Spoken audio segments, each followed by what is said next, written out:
こんにちは、こんばんは。Hello, good morning, good afternoon. え毎日、シャドーイングの練習として、技術用の、バイト GO さんだったり、ニートコードさんだったりの動画で、シャドーイングを愚直にやってきてはいるんですけど、毎回そればっかりやっていても飽きるので、たまにはリフレッシュとして、好きなアーセナルの解説するイギリス紳士二人が解説をしてくれている動画でも見て、うん、今自分がどれぐらい、こういったネイティブの話す英語を理解できるのかっていうのを、完全に別に理解できなくてもいいので、ただ、これ動画の長さが19分ぐらいあって、なんか自分に制約をつけないと全部見るのが好きなテーマでも僕は難しいです。なので、うん、今日はシャドーイングで、だいたいいつも1時間ぐらい使っちゃうんですけど、その時間を、このアーセナルの動画を見て、できるだけ、内容を理解しようっていうところに使おうかなって思います。じゃあ、早速見ていきます。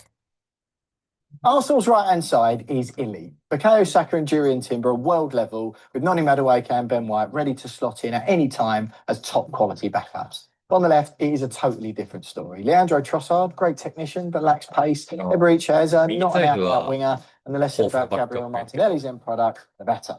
However, if they addressed that problem in January, the Gunners could secure their first Premier League title since Eno was in nappies, and that was ages ago. But where do they find a Bukayo Saka clone who can play on the left to balance Arsenal out? Well, enter Juventus star Kenan Yıldız, whose stats and tactical profile are just about as close as you can get. And in this video, we're going to explain why he's a central transfer サカのコピーとしていいんじゃないのっていうわけ。 Nice one, クロー Dino. ンか、 But クローンと before していい we んじゃないっ dive て言われる。 into the details, hit me with Yıldız's essentials in 20 seconds. Let's have it. Kenan Yıldız is 20, born in May 2005 in Regensburg, Germany. He's 6'1", a product of Bayern Munich's academy, and made his senior Juve debut at 18. He's played 106 Juve games, has 26 Turkey caps already, earns 50k a week, has 3.5 years left on his deal, and super agent Jorge Mendes represents him. Now, why do Arsenal need him?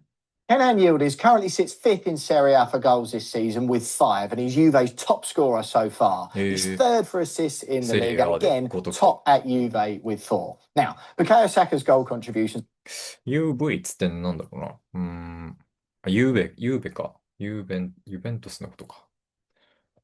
なぜ、Why do Arsenal need him? Yildiz currently sits fifth inセリアで5ゴール上げてるからっていうことね。で、ユベントスのトップスコアラーになってますと。He's Juve top scorer so far. これまで、それまでね。He's third for assistant in the league and again top at Juve with 4. In the league, and again, top at Juve with 4. Now, Bukayo Saka's goal contributions over the past 3 seasons dwarf those of any other Arsenal forward. And aside from leaving them exposed, if Saka is injured or suspended, that over-reliance does have tactical consequences, doesn't it? That's exactly right, Will. And those stats show why Arsenal are so over-reliant on Saka down this right-hand side and attacking more there than they do on the left. It's a little bit less so this season. They've balanced up a little bit more, but still, Yildiz would add much more on the left. The addition of him would give them that double threat in attack. Now, although Trossard and Martinelli are sharing minutes a little bit, Martinelli has started more matches at left wing than any other Arsenal player since the beginning of last season. So we've compared Yildiz's attacking metrics with Saka and Martinelli's, and Yildiz stands out straight away. First, it is 0.39 goals per 90, higher than both Arsenal players. これどういうデータだろう。赤が、これ字幕で見えてないだけか。赤がユルディスかな。で、水色がサカ。サカは XAG、XG。だからゴール期待値、アシスト期待値、クロッシングなどは優れてるが、プログレッシブパスイズとか、ゴールズとか、アシストとか、あとは、ショッツとかは、ユルディスが優れてるよって。そう見ると、マルティネッリのスタッツって結構低いよね、と。うん。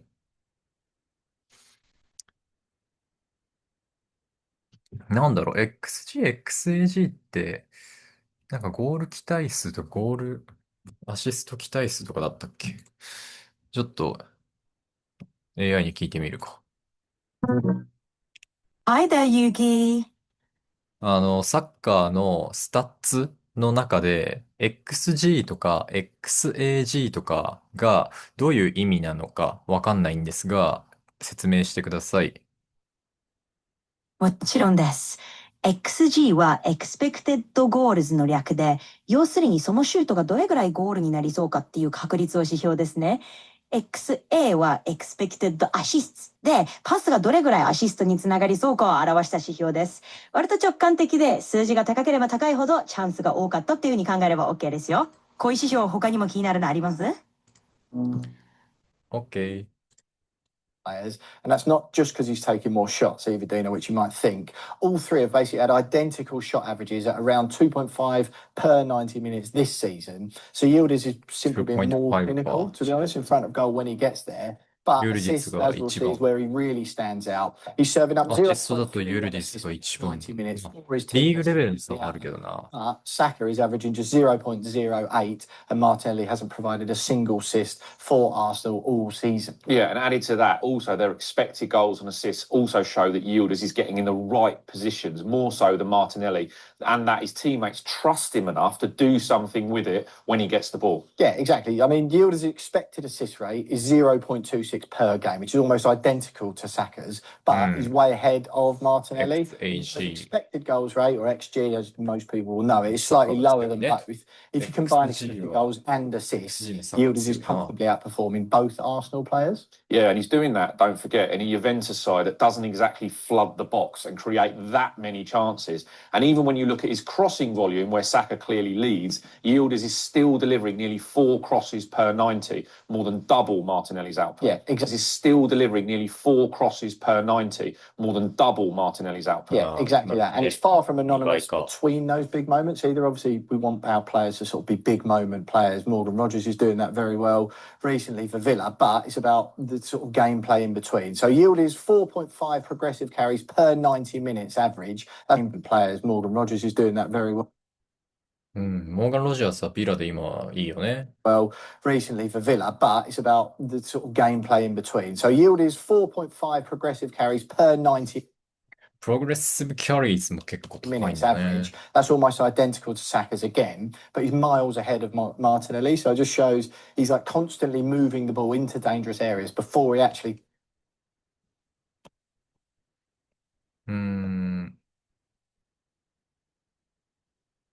So it just shows he's like constantly moving the ball into dangerous area before he actually delivers high quality and product at the end of.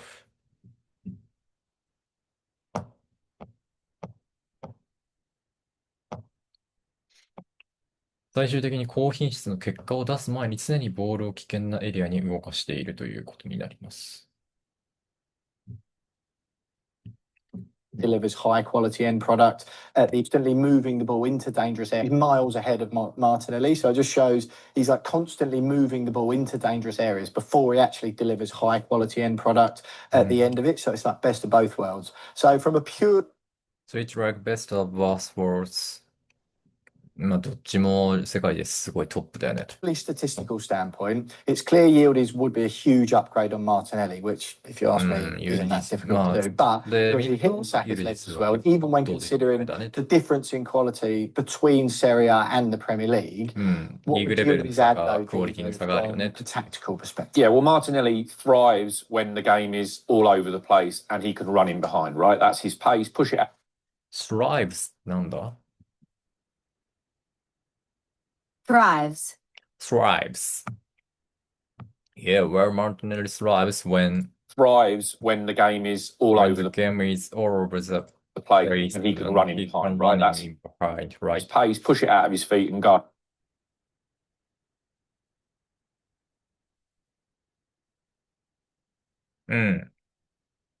Yeah, where Martinelli thrives, 活躍する thrives.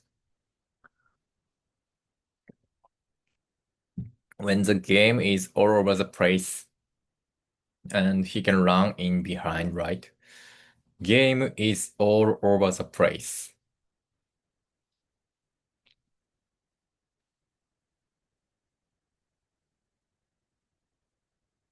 これって典型的、なんだろう。サッカーの試合でよく使われる、オープン、オープンなゲームになってきましたねっていう、結構行き来が激しくなってくるようなゲーム。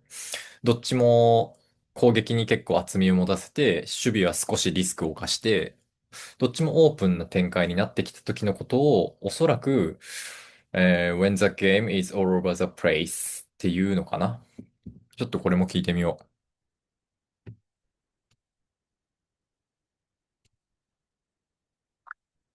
はい、チャット GPT。ちょっとこの英語がどういう意味なのかを聞きたいんだけど、どこだっけwhere Martinelli thrives when the game is all over the place っていう、まあ、サッカーの解説の人が言ってるんだけど、マルティネッリは活躍するよね。when the game is all over the place っていうことを言ってると思うんだけど、この The game is all over the place っていうのは、日本語で言うなんかオープンな展開になってきたねとか、試合が、行き来が多くなってくる、どっちも攻撃に厚みを持たせたような展開だねって意味ですか？そうですね。その解説はまさにそんな感じです。The game is all over the place は試合があちこちに広がってオープンでカオスな展開になっていることを指します。つまり攻守の入れ替わりが激しく、両チームが頻繁に攻め合うような状況を表現しているわけです。なるほど。もう一回ここ見てみる？ Yeah, well, Martinelli Martinelli thrives thrives when the when game the is game all is over the all over the place and he place can and run he in can run behind, in right? That his behind, pace, right? push it out of his feet and go. When it's all over the place and he can run in behind, right? That's his pace, push it out of his feet and go. Where Saka is obviously much his feet and go. Push it out of his feet and go. これもなんか決まり文句っぽいよな。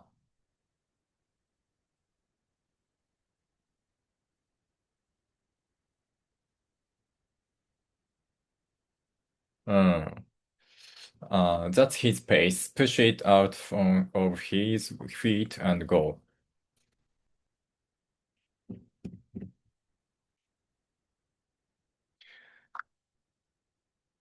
He can run in behind, right? That's his pace. Push it out of his feet and go. これの push it out of his feet and go ってどういう意味ですか？ push it out of his feet and go は足元からそれを押し出して前に進むという意味ですね。つまり足で勢いよく地面を蹴って加速していく感じです。特に陸上競技などで後ろから追い上げる時の動作をイメージしています。うーん。じゃあこの文脈で言うと、まあ彼は背後のスペースを狙うことができる。それがまあ彼の得意なペースであり、得意なプレーであるから、もっともっと押し上げていこう、押し出していこうみたいな意味かな。そうですね。つまり彼は背後に抜ける動きが得意で、それが彼のペースやスタイルなので、そのプレーをどんどん前に押し出して加速していこう、こういう意味合いになります。push it out of his feet and go を、もっとネイティブっぽく言うなら、どこの音が省略される？ネイティブっぽく言うと、例えば out of が outer みたいにつながりますね。なので、push it out of his feet and go みたいに音が連結して滑らかに聞こえる感じです。push it out of his feet and go. Push it out of his feet and go. Push it out of his feet and go. バッチリですね。今の言い方は自然で、音の連結もよくできていましたよ。その調子でいけば、ネイティブっぽい発音がどんどん身につくと思います。better is in these tight areas. And Arsenal often find themselves against a team that's going to do this. So, you know, a 4-5-1 shape, a low block, very, very little space between the line. And so Yildiz would be in this position here. But Arteta sets them up with two sets of three out wide. So a 3 there and a 3 there. Where perhaps the fullbacks push on, and then you've got your 8 and then your winger. So if this is Yildiz, as Saka does, he needs to work well in tight spaces, get in between those two lines, and be able to beat the defender 1v1 to create that chance. Absolutely, and he sort of does it. What does Saka do so well that you think, because obviously we've sort of established, you know, you can Saka similar players. What will Yildiz be able to do Saka does well that Martinelli doesn't have in his wheelhouse at the moment, apart from the great end product? Absolutely. Well, Yildiz, from watching Juve's games, is very good at understanding whether he wants to go wide, like Saka does, for their fullback to come underneath him and underlap, or he comes in and the fullback goes round the outside. He can work in both those ways. And when you're a winger like him who can go both directions, that gives your fullback a big problem. Makes perfect sense, Dino. Right, let's talk about progressing the ball. And this is where the Saka comparison really everyone talks about goals and assists, right? That's obvious. It's end product. It's what football's all about. But Arsenal's right hand side. Right, let's goes round the outside underneath him and underlap, or he comes in and the fullback goes round the out. 一応日本語訳も見てみるか。こうやってね、こうやってすぐ見れるんですよ。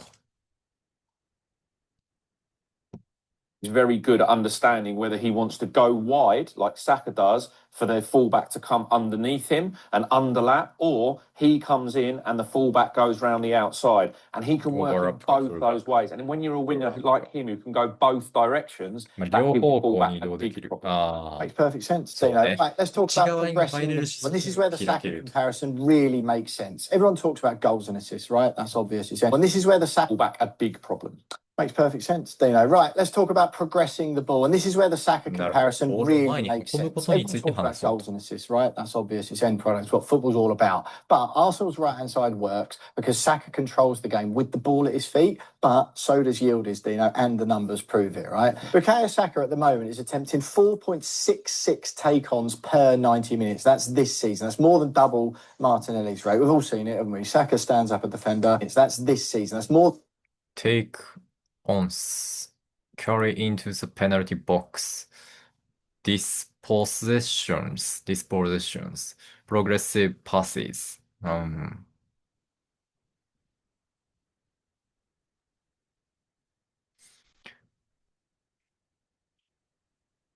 than double Martinelli's rate. We've all seen it, haven't we? Saka stands up at the... でもそれで見るとさ、テイクオン数はユルティスそんなないね。1.47って。90 minutes. That's this season. That's more than double Martinelli's rate. We've all seen it, haven't we? Saka stands up a defender. Defender's got no idea which way he's going to go. He should be like dummies one way. Blink of an eye, he's taking it round the other side. But that forces defenders to engage with him in a bit up the pitch. But it's what happens after that really matters, because Saka carries the ball, Dino, into the box on average 1.69 times per 90 minutes. 今度は carries into penalty box。これもわかるね。ペナルティエリアに運ぶ数と。テイクオン数は運んだ距離とかの平均なのかな。テイクオン数。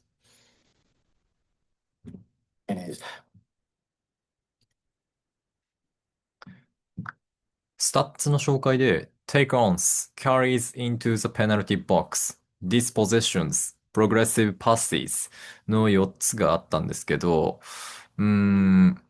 what is it this talk about? これはサッカー選手のプレーの特性や能力を表す指標ですね。テイクオンはドリブルで相手を抜く回数。キャリーズはボールを運ぶ回数。into the penalty box はペナルティエリア内への侵入回数。dispossessions はボールを失った回数。そしてプログレッシブパスは前方への効果的なパスの数を指しているんです。Thank you for explanation. You're very welcome. If anything else needs clarification, just let me know. なるほどね。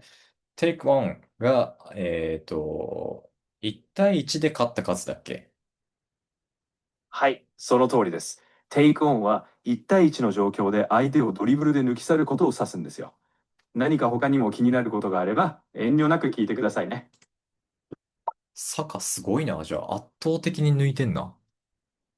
Which is why Arsenal are able to consistently maintain pressure down that right-hand side. You know, it's like defenders, they finally get the ball clear and then bang, Arsenal are coming back at them again. Now, compare that to Yildiz, whose take-on volume is much lower than both Saka and Martinelli, but he's carrying the ball into the penalty area, Dino, on average 2.33 times per 90 minutes, which is much more than Saka and Martinelli. Yeah, and that tells you that his dribbles are purposeful. He's not just beating his man for the sake of it, like Martinelli might halfway up the field get into a position down a blind alley and turn back again. Yeah. He's beating a man in the final third. He's breaking defensive lines and he's driving into the box. And as we've shown, creating or scoring goals on the back of it. Yeah, exactly that. And he's not just making it happen on his own either. Yildiz is also playing 3.57 progressive passes into the penalty area, Dino. That's the key bit per 90 minutes at the moment. That's significantly higher, again, than both Saka and Martinelli. Yeah, and that's a massive stat because that's decision-making. He's not just on the end of the attacks. He's helping move Arsenal up the pitch, or Juventus at this moment, up the pitch in the same way that Saka does on the right. And that will help teammates keep pressure on when he's unable to do that himself. Now, one number that may be a concern, though, is dispossessions, with Yildiz having the ball nicked off him nearly twice a game, almost double Saka's rate of just 1.19 and higher than Martinelli's of 1.36. Yeah, that is a concern, but he's only 20. He's playing high-risk football in tight areas and probably the only Juve player doing that as well. So that's a trade-off, and Arsenal already accept that with Saka. You take a bit of ball loss because for every possession turnover, he's just as likely to beat his man, get in the box and produce a goal. Yeah, exactly, and that's sort of what it's all about. So when you put it... He's playing higher risk of 1.36. Yeah, that is a concern, but he's only 20. He's playing higher risk football in tight areas and probably the only Juve player doing that as well. So that's a trade-off, and Arsenal already accept that with Saka. You take a bit of ball loss because for every possession turnover, he's just as likely to beat his man, get in the box and produce a goal. Yeah, exactly, and that's sort of what it's all about. So when you put it all together, Saka gives Arsenal control on the right-hand side through ball retention, progression, and obviously providing goals and assists. And the data says Yildiz can offer the exact same thing on the left. So Dino, just tell us a little bit, how do Arsenal sort of progress the ball differently down those sides? We've seen already just providing goals and assists, and then control on the right side through ball retention, progression, and obviously providing goals and assists. And the data says Yildiz can offer the exact same thing on the left. So Dino, just tell us a little bit, how do Arsenal sort of currently progress the ball differently down those sides? We've seen already via the stats, and it's sort of common knowledge over the last sort of season and a half, even more than that the vast majority of Arsenal's attacks go down the right and less on the left. So how do they progress the ball differently on either side? Yeah, there's a slight imbalance, as you say. So if they have the ball in the right centre-back position here, they're looking for a pass into Saka here. And that means then, obviously, the fullback gets drawn out. But Saka's a genius at taking the ball on the run. And so he might take the ball into this area when the eight's taking a runner away, and that space there is where he runs into that space, and then the attack's on. You know, red arrows flying in different directions. On the right side, because Ødegaard or Eze have been playing in this position here, and they naturally move over to try and help and support Eze, Saka, Timber in those areas, what happens is generally their left gets a little bit isolated and they get a little bit dragged to one side of the pitch. So if they've got a double threat, then they can do the same both sides. Imagine that as a midfield where you start to get split and dragged out and you can't defend favouring one side. Now, an increasingly important weapon in Arsenal's left wing armoury is Leandro Trossard. We haven't really mentioned him too much. Eze, of course, is also an option, although Mikel Arteta does seem to prefer him in sort of more central positions so far. So in this section, we've examined how Yildiz compares with Trossard. Now, worth saying that Trossard has proved himself to be a very effective left-wing alternative for Arsenal, and his increased minutes this season suggests that Arteta is starting to trust him a little bit more than Martinelli. So for this one, we'll guess that Arteta is... まあそういう意味で言うと、トロサールのゴールの期待値高いからな。ゴール勝ってる、アシスト勝ってる、ボールリカバリーズは負けてる、プログレッシブキャリーズも負けてる、プログレッシブパッシーズは勝ってる。まあ、トロサール素晴らしいな、そう考えると。So far. So in this section, we've examined how Yildiz compared So far? これ使いたいな、so far. これまでね。with Trossard. Now, worth saying that Trossard has proved himself. We're saying that Trossard has proved himself to be a very effective left-wing alternative for Arsenal, and his increased minutes this season suggest that Arteta is starting to trust him a little bit more than Martinelli. So for this one, we'll highlight a couple of stats to show what Yildiz offers that's different to the Belgian. He's not necessarily that's different to the Belgian, not necessarily better. そのベルギー人は必ずしもベータではないよ、みたいなこと。そこで今回は、彼のオファーがベルギー人選手と異なる、必ずしも優れているわけではない点を示す統計をいくつか紹介します。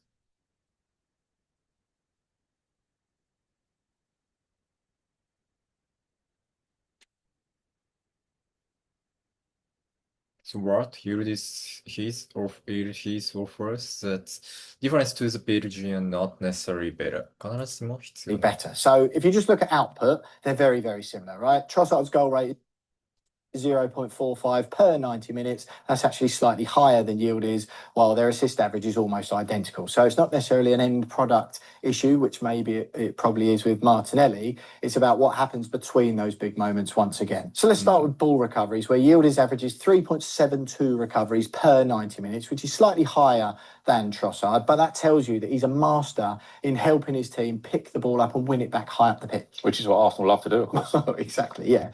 So then we're back to 確かにね、ユルディズ入ったら花っていう点ではめちゃくちゃかっこいいけどな。ユニフォーム欲しいもんな、ユルディズ。higher than Trossard, but that tells you that he's a master in helping his team pick the ball up and win it back high up the pitch. Which is what Arsenal love to do. Exactly, yeah. So then we're back to ball progression, which is where the difference really shows between the two, right? Trossard averages 2.73 progressive carries per 90 minutes, with Yildiz up at 4.5, which is a massive jump. However, where Trossard does excel is higher progressive passing. He offers a higher rate at 4.02 per 90 minutes compared with Yildiz at just 3.81. So that's not into the penalty box, that's general progressive passing. But that means Yildiz is less likely to keep the structure in place and more likely to try and sort of do something himself. Yeah, exactly. And those stats show why Trossard would still have something to offer Arsenal, and that Yildiz would be a direct replacement for Martinelli rather than Trossard. And it would be more of a tactical decision rather than a quality one for Mikel Arteta when deciding if it's Yildiz or Trossard and whether they should start in different games. They're different tools, different profiles, and Yildiz gives Arsenal something that they don't currently have on the left. Yeah, precisely, Dino. So how do Arsenal play differently at the moment, sort of when Martinelli and Trossard's there, and how off the ball? それは贅沢な悩みだなって英語でなんて言うの？ That's a luxury problem. その言い回しは英語でも普通に言う言い回しなの？例えば、なんだろう。今の話の文脈でいくと、ユルディズっていう選手をアーセナルが獲得したら、トロサールとユルディズで、左サイドハーフを、誰が左サイドウィングをどっちがやるかを、アルテタ監督は悩むことができるよね。でもそれは贅沢な悩みだよなって言いたいんだけど、どういう言い回しで贅沢な悩みっていうのを表現するの？はい。luxury problem は英語でも普通に使われる表現です。贅沢な悩みというニュアンスを伝えるのに自然ですよ。まさにそのまま、That's a luxury problem for Arteta to have といった感じで使います。使おう。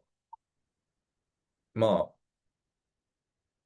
if Arsenal gains the Euros, that's a luxury problem for Arteta to have. Would Yildiz's ball recovery stats sort of impact how they press off the ball, play off the ball? Yeah, well, I mean, going forward and attacking, we've explained that's fairly similar. Trossard's a very opportunistic player in those positions, so he scores his goals because he sniffs danger, so high quality in that. But Arsenal drop, he scores his goals because he sniffs. He sniffs danger? なるほど。彼は危険な香りを、危険を察知する、Here he scores his goals because he sniffs danger. まあ、危険なところを嗅ぎ取ることができるからね。Sniffs danger, so high So, quality in that. high Now, quality in Arsenal that. drop into But a Arsenal drop 4-4-2 into shape 4-4-2 when shape they defend. When the other team's got the ball, when the other team's playing out. And we often say that Martin Ødegaard is the trigger for that press. So if then Yıldız is on this side instead of Martinelli, sometimes I'm shouting at the screen when Martinelli's pressing when he shouldn't be. So if Ødegaard is the trigger for the press and they all go forward, and then you end up in this position here. Martinelli has got to curve his run here to block that passing lane off. He doesn't. He hairs at the player and then allows a little bounce pass to go round him and then the other team's away. Whereas Yıldız...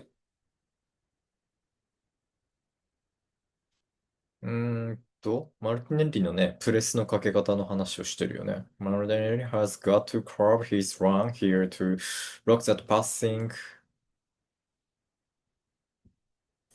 lane off. He doesn't. The player and then allows a little block that passing lane off. He doesn't. He doesn't. He hairs at the player and then allows a little. And that allows bounce pass to go round him and the other pass to go around him and then the other team's away.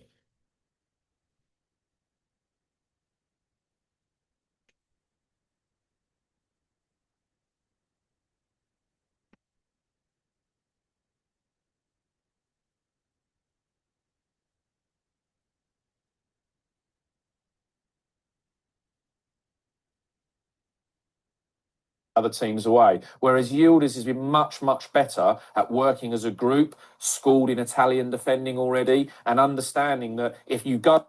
なんか動作が重い。若干動作重い感じがするな。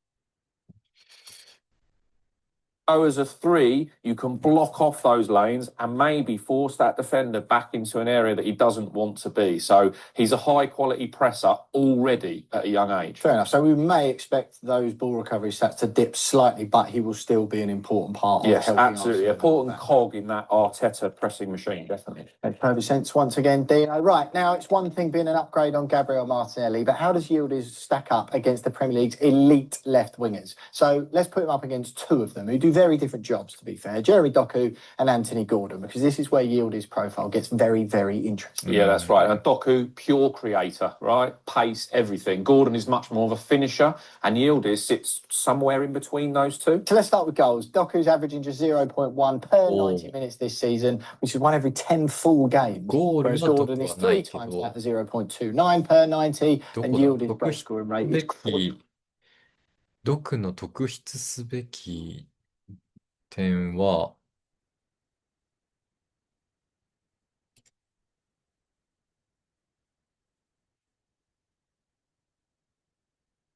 アシストと XAG とプログレッシブキャリースとクロッシングか。めっちゃ独特のグラフしとるな、ドクは。そう考えるとユーリディスのバランスがいいね、結構。まあ、この指標で言うと、バランスがいいかも。ゴードンは若干いびつだな。いびつだし、そこまで脅威じゃない感じがするな。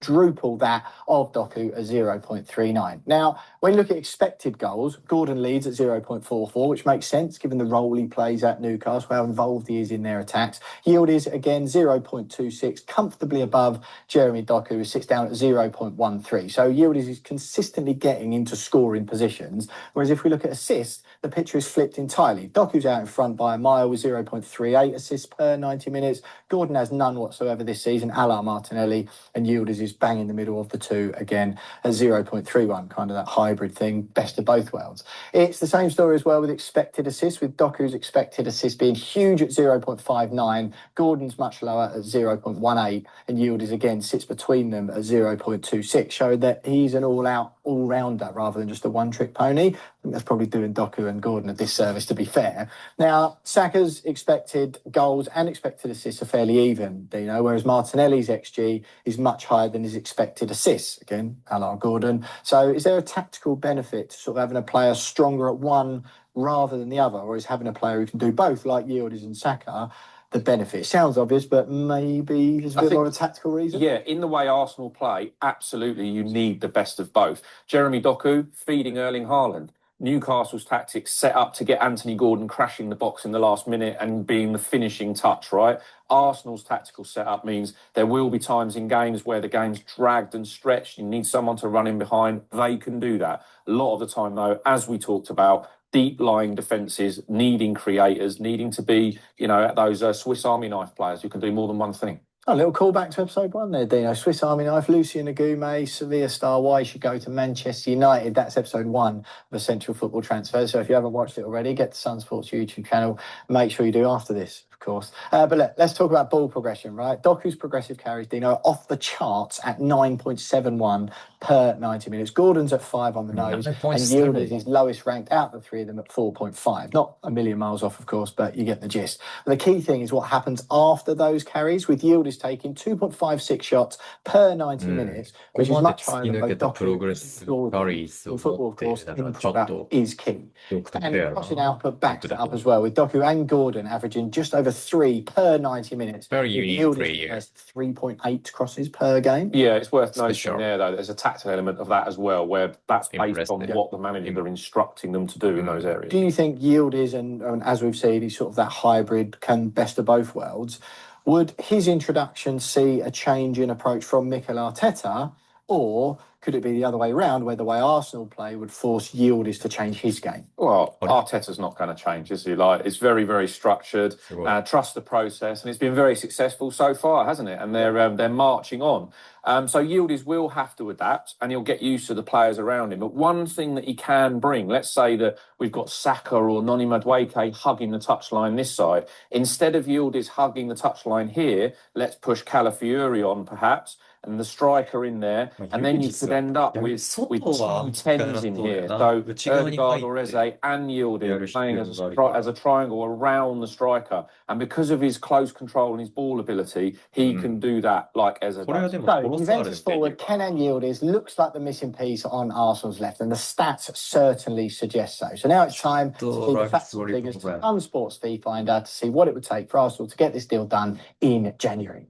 Yildiz is 20 years old, earns around £50,000 a week with 3.5 years left on his Juventus contract, and crucially has no release clause. Arsenal were quoted £51 million to sign him in February 2024 by his stock, and therefore his price has surely only risen since. Yeah, Man United are sniffing around, with Yildiz demanding a double your money deal to stay at Juve. Elite left wingers Jeremy Doku, Anthony Gordon and Michael Olise all cost between £45 to £55 million recently. Juventus are undergoing ongoing financial pressure, still managing wage reductions and player trading to balance the books, which means everyone has a price. Yeah, of course they do. But Yildiz as well is one of their most valuable assets, a commercial draw and a fan favourite, so they want full market value and won't let him go on a cheap. Availability-wise, no real red flags. He's missed just 3 games through injury and only 3 through suspension in 2.5 years.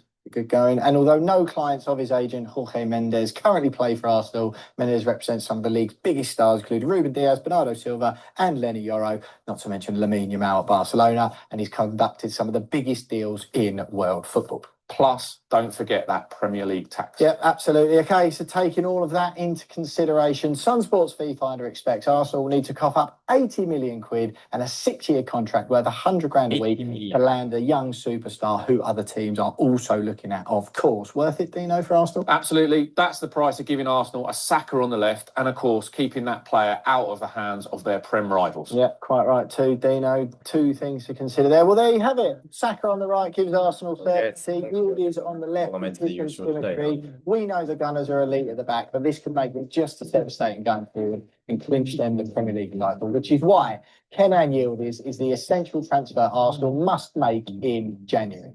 Please like this video. Thanks very much for watching. Make sure you subscribe to the channel. Leave us a comment. 面白かった。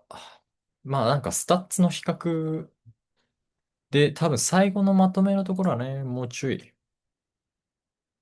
うん。フリーファインダーね。じゃあ、最後に、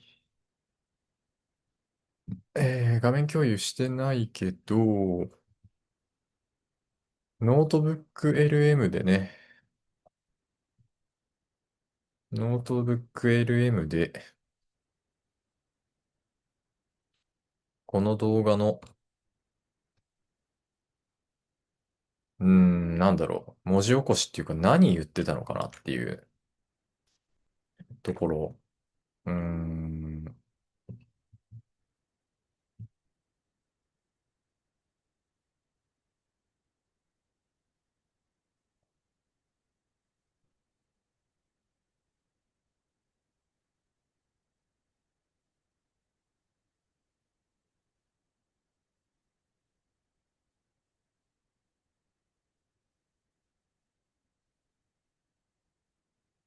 動画の内容を教えて。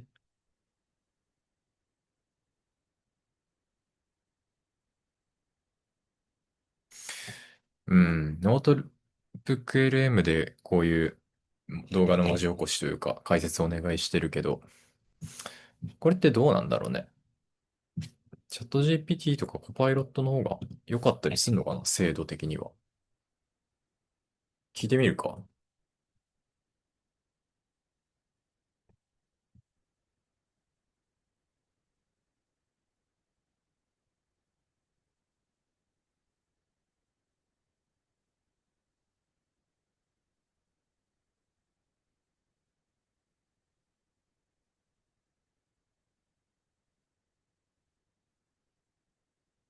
パイロットさんの精度はどんくらいなんだろ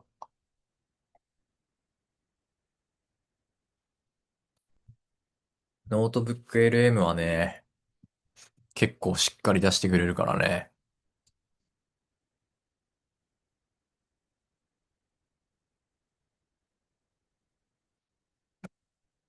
まあ、ユルディスのいいなって言われてたのが、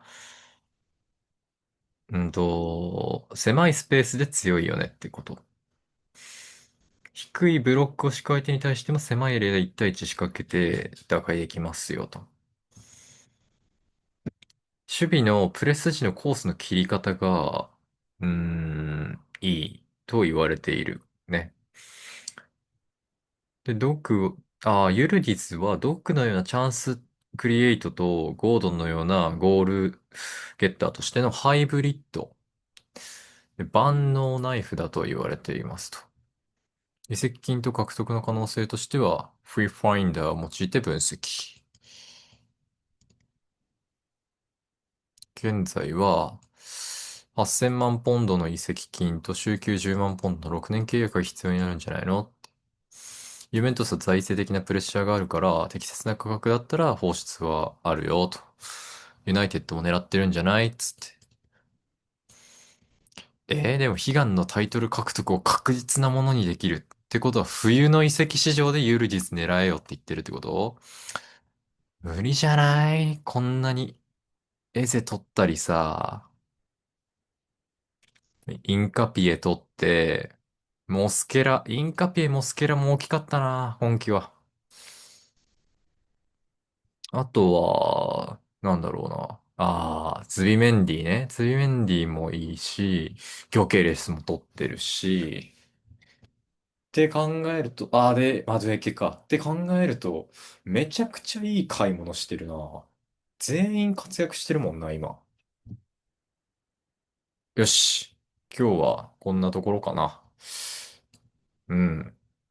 とりあえずね、内容全部わかんなくても、なんとなくわかるってとこまでは持っていけるから、そんなに自信をね、失わなくてもいいかなって思いました。じゃあ、明日はまたちゃんと口を動かすシャドーイングに戻ろうかなって思うんで、どの動画を選ぶか考えておきます。じゃあ、今日は終了。お疲れ様でした。